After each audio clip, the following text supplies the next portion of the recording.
When a pope is elected, the world holds its breath. But beyond the balcony and the blessings lies something far more revealing, the first names he chooses to bring closer. These appointments are not ceremonial. They are relational. They reveal the people the pope already trusts, already knows, and already believes will carry his vision into the world.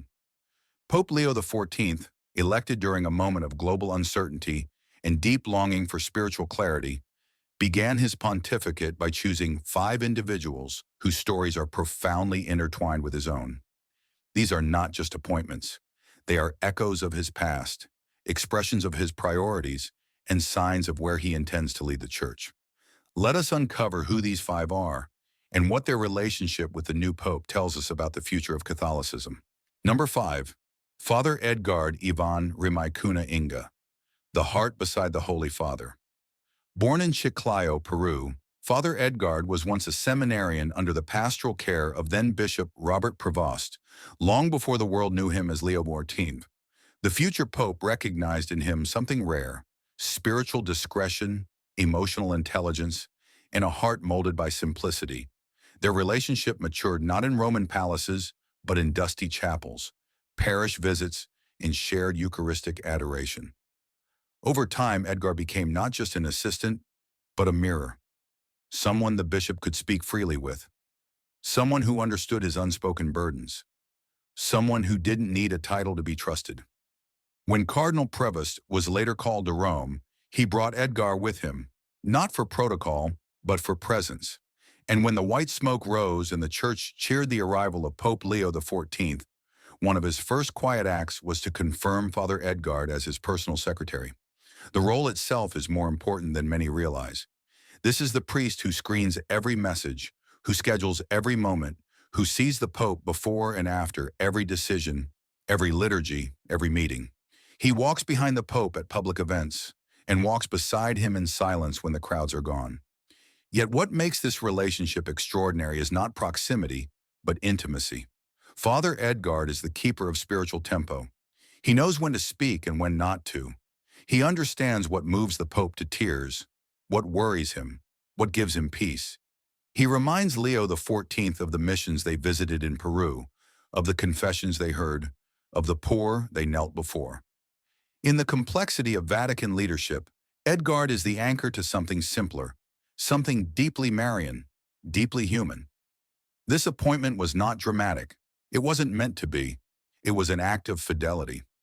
By surrounding himself with someone who remembers who he was before the chair of Peter, Pope Leo XIV ensures that his pontificate will never lose its personal compass. In a world addicted to strategy, he has chosen a companion in the spirit, and that may make all the difference. Number 4.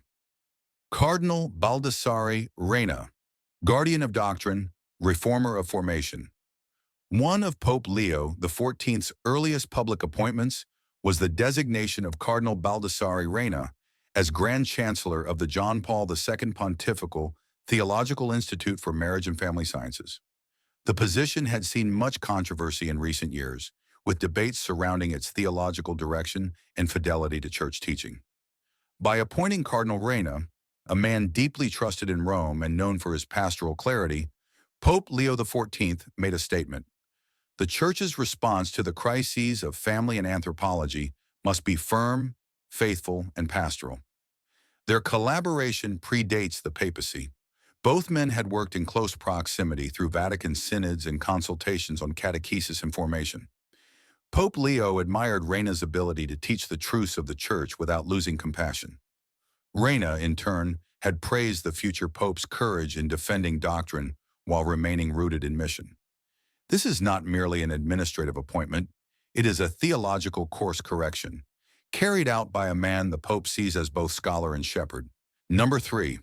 Cardinal Francois Xavier Bustillo, a contemplative spirit chosen for a devotional mission.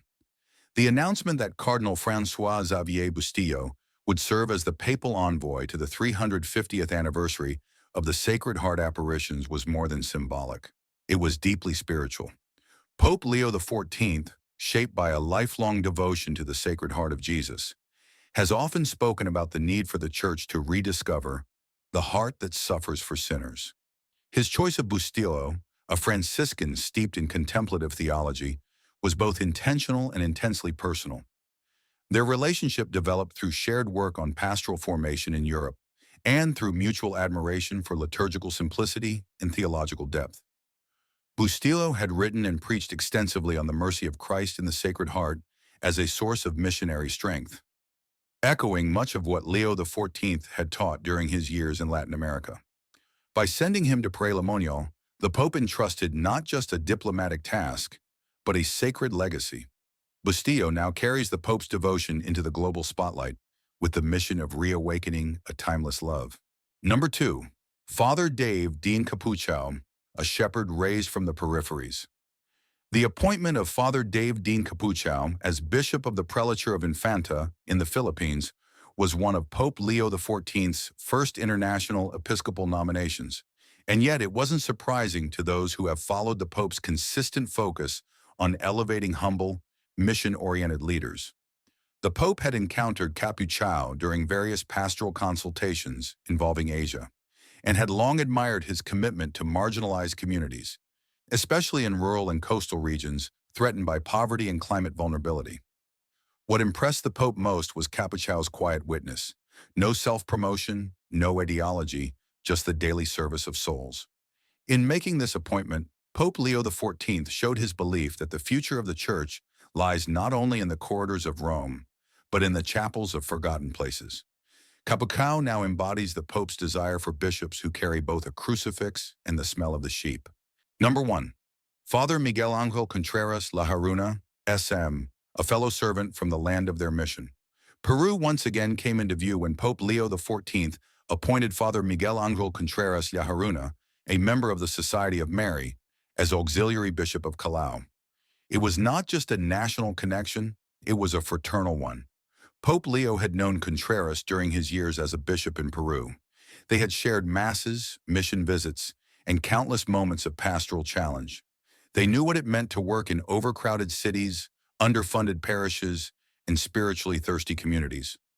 The Pope's appointment of Contreras was a nod to his past and a gift to the future. It revealed a papacy that honors memory, values continuity, and trusts those who have already walked the hard roads. Contreras' new role in Callao places him on the front lines of a church that must engage the complexities of Latin American society with both truth and tenderness. These 5 names were not chosen by accident. Each appointment, whether highly public or quietly personal, reveals a thread in the tapestry of Pope Leo XIV's vision: trust over titles, mission over media, fidelity over fashion. Some of these men had walked with him in Peru. Others had stood with him in silence before the Blessed Sacrament. All of them now walk beside him as he begins to shape a church that listens deeply, preaches boldly, and serves humbly. These are not just appointments. They are echoes of his own heart. And through them, the church begins to hear what kind of shepherd God has given us in Pope Leo XIV.